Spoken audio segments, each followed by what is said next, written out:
Hello everyone, मेरा नाम मनीषा परियार है। आज मैं जिस बारे में आपसे बात करना चाह रही हूँ वो है पेरेंटिंग टिप्स के ऊपर। आजकल मैक्सिमम मदर्स जो मुझे मिलती हैं, चाहे वो पीटी में मिलती हैं या पर्सनल कंसल्टेशन के लिए जब आती हैं, तो 2-3 पॉइंट्स कॉमन होते हैं। एक, बच्चे को एडिक्शन है मोबाइल का, बच्चे से छूट नहीं रहा है। और अभी रिसेंटली 2-3 केसेस ऐसे आए जहाँ पर 13-14 साल का बच्चा है जिसने अपनी मम्मी पर हाथ उठा लिया या कहना नहीं मार रहे। तो ये जो एग्रेशन बच्चों में आ रहा है, मोबाइल का यूसेज जो ज़्यादा हो रहा है, इसके ऊपर हम क्या कर सकते हैं वो मैं आपसे डिस्कस करना चाह रही थी। देखिए, कहते हैं कि मम्मी जो है वो सब कुछ जानती है, वो खुद एक ऊर्जा का स्रोत है, उसके अंदर बहुत सारी पावर्स हैं। पर कहीं ना कहीं हम अपने आप को थोड़ा सा कम आंक रहे हैं। हम चाहें बच्चे में उतने चेंजेस ला सकते हैं, थोड़ा संतुलन बनाने की ज़रूरत है। कहा जाता है अति सर्वत्र वर्जिते। बिल्कुल अधिकतम किसी भी चीज़ की हो बुरी ही होती है। बहुत ज़्यादा लाड प्यार अगर हम ये करते हैं तो वो भी सही नहीं है, क्योंकि यही कहीं पर कारण बन रहा है। सबसे पहले हम 1-to-1 चीज़ों पर जाते हैं। सबसे पहली बात करते हैं मोबाइल पर। हमें मोबाइल का यूसेज बच्चे से कैसे कम कराना है, कुछ स्टेप्स हैं इसके। सबसे पहले तो आपको बहुत धैर्यवान बनना है, पेशेंस तो रखना ही है। सेकेंड, आपको बच्चे के साथ में फ्रेंडली होना है। आप खुद लाइव उदाहरण है उसके सामने। अगर आप फ़ोन यूज़ कर रहे हैं और बच्चे को कह रहे हैं वर्क करते रहो, तो ये बच्चे के लिए टॉर्चर है। उसको लग रहा है कि मैं क्यों करूं, मेरे लिए पनिशमेंट है कि आप तो एंजॉय करें लेकिन मैं ये सब चीज़ें करूं। तो आपको सबसे पहले खुद अपना फ़ोन का यूसेज बच्चे के सामने कम करना है। घर में एक नो फ़ोन जोन बनाइए। कुछ समय ऐसे बिताइए जहाँ पर बच्चा और आप हो और आपके बीच में कम्युनिकेशन होना चाहिए। हर चीज़ की एक रूट कॉज पर जाइए, रूट कॉज पर ही आपको वर्क करना है। तो नो मोबाइल जोन रूम में होना चाहिए, घर में होना चाहिए। दूसरा, 1 घंटा ऐसे बिताइए जब आप बच्चे को फ़ोन दीजिए पर आपकी मॉनिटरिंग में वो उसका यूसेज कर रहा है।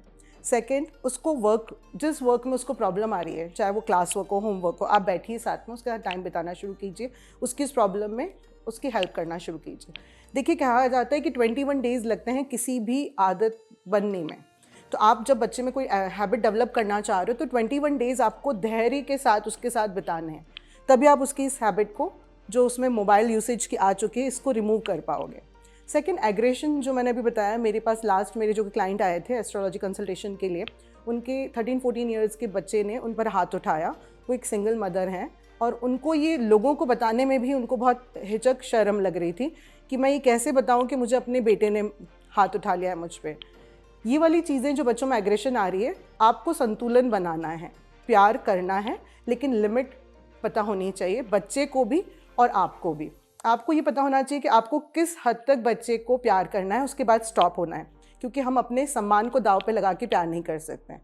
वही बच्चे को ये भी सिखाना है कि आपको दूसरे को सम्मान देना है। वो लाइफ में और लोगों को भी तभी सम्मान देगा जब आप लिमिट्स ड्रॉ करना शुरू करेंगे। तो उसके लिए आपको चाहिए उसके साथ कुछ चीज़ों के लिए वर्किंग करें। उसके इस एग्रेसिव नेचर को हटाने के लिए आसपास का एनवायरनमेंट बहुत मायने करता है। बहुत माइन्यूटली ऑब्जर्व कीजिए कि वो कहाँ पर किस चीज़ से अफेक्टेड है और उस रूट कॉज को रिमूव कीजिए। किसी भी राष्ट्र को बनाने के लिए उस राष्ट्र की महिलाएं, उनका बहुत योगदान होता है। जैसे नेपोलियन बोनापार्टे ने कहा है कि आप मुझे श्रेष्ठ माताएं दीजिए, मैं आपको श्रेष्ठ राष्ट्र दूंगा। वैसे ही अब्राहम लिंकन ने भी अपनी मदर को रोल मॉडल माना है। अब्दुल कलाम जी ने भी कहा है कि उनकी सक्सेस में कहीं ना कहीं पर माँ का योगदान था। एक और उदाहरण मैं आपके सामने देना चाहूँगी, एल्बर्ट आइंस्टीन का। जब वो स्कूल जाया करते थे तो स्कूल के अंदर उनको बहुत स्लो स्टूडेंट समझकर जो भी उनकी कंडीशन थी स्कूल से रिमूव यानी हटा देने के लिए कहा गया। पर उनकी मदर, जो एक श्रेष्ठ मदर हम कहेंगे, वो पियानो प्लेयर थी। उन्होंने क्या किया, उन्होंने बच्चे को वो रिपोर्ट कार्ड नहीं बताया, ना उस इंसिडेंट के बारे में बताया। उन्होंने बच्चे को इतना मोटिवेट किया, उससे अंदर ये डाला कि नहीं, तुम सब कुछ कर सकते हो। उन्होंने उसको वायलिन बजाना सिखाया। म्यूज़िक बहुत बड़ा रोल प्ले करता है एग्रेशन को कंट्रोल करने के लिए। तो आप बच्चे को वोकल सिखाने के अलावा किसी भी तरीके का संगीत, धुन बजाना सिखाइए।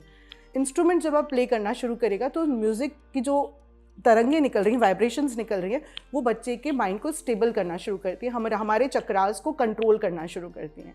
तो बच्चे का अगर एग्रेशन कम करना है, ये आपको बहुत कम उम्र से ही शुरू कर देना चाहिए, क्योंकि बच्चे में जो बड़े होकर आने वाली हैं हैबिट्स, उनका कहीं ना कहीं एक झलक बहुत छोटी उम्र में ही नज़र आने शुरू हो जाती है।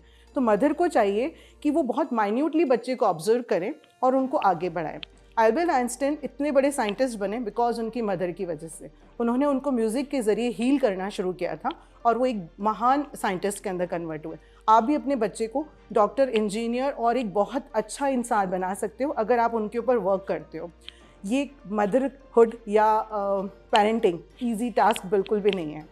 बहुत धैर्य के साथ, संतुलन के साथ, समझदारी के साथ, आपकी समझदारी के साथ आप अपने बच्चे में चेंजेस ला सकते हो, उसको एक श्रेष्ठ नागरिक बना सकते हो, उसको दूसरों का सम्मान करना सिखा सकते हो और उसको एक श्रेष्ठ व्यक्ति बनाया जा सकता है।